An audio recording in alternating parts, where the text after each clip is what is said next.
की निस्बत कम थी, यानी आसान लफ्ज़ों में डिमांड ज़्यादा थी और सप्लाई कम थी।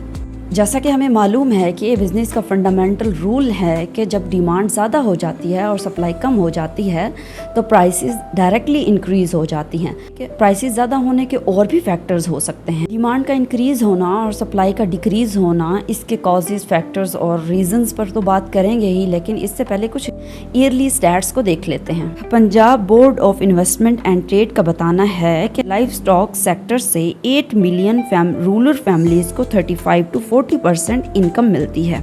अगर आपको नहीं पता तो live stock sector agriculture industry का हिस्सा होता है, जिसमें जानवरों को इंसान के खाने पीने और बाकी ज़रूरियात के लिए रेज़ किया जाता है। हाँ, इंसानों की जो खाने पीने की ज़रूरियात हैं वो इसी सेक्टर से पूरी होती हैं, जैसा कि मिल्क, एग्स या फिर मीट, ये सारा कुछ इसी सेक्टर से आता है।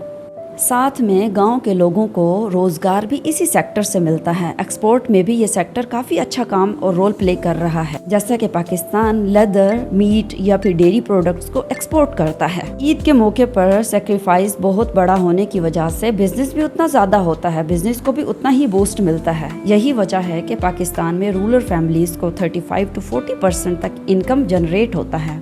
ईद के अलावा भी मीट पूरा साल खाया जाता है और बाकी डेयरी प्रोडक्ट्स और इसके अलावा जो ज़रूरियात होती हैं वो भी पूरी की जाती हैं, जबकि ईद पर इसको मज़ीद बूस्ट मिलता है। एक ही महीने के अंदर इतने सारे जानवरों को लाया जाता है और पूरा साल उनकी परवरिश की जाती है।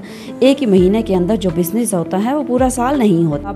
लेकिन फिर भी जब आप मंडी का चक्कर लगाएं तो आपको प्राइसेस हाई से हाई मिलती हैं। हर आने वाला साल पिछले साल से ज़्यादा महंगा हो जाता है। बकरे की कीमत 1 से 1.5 लाख तक जा पहुँची है। गाय या बफेलो की कीमतें 3 से 4 लाख तक जा पहुंची हैं, या फिर करोड़ों तक।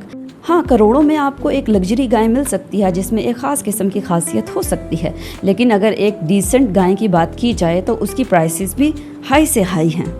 जबकि एक कैमल की कीमत 6 से 7 लाख तक जा पहुंची है। पाकिस्तान ब्यूरो ऑफ स्टैटिस्टिक्स के मुताबिक साल भर में total 5.5 million of ton meat को प्रोड्यूस किया गया, जिसमें 2.63 million tons beef, 0.917 million of tons mutton को प्रोड्यूस किया गया, 2.36 मिलियन टन्स पोल्ट्री प्रोड्यूस हुआ।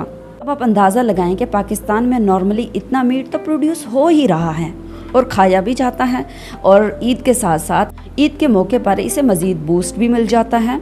लेकिन जब भी आप मंडी में जाते हैं तो प्राइसेस हाई से हाई और आसमानों को छू रही होती हैं। वजह क्या है?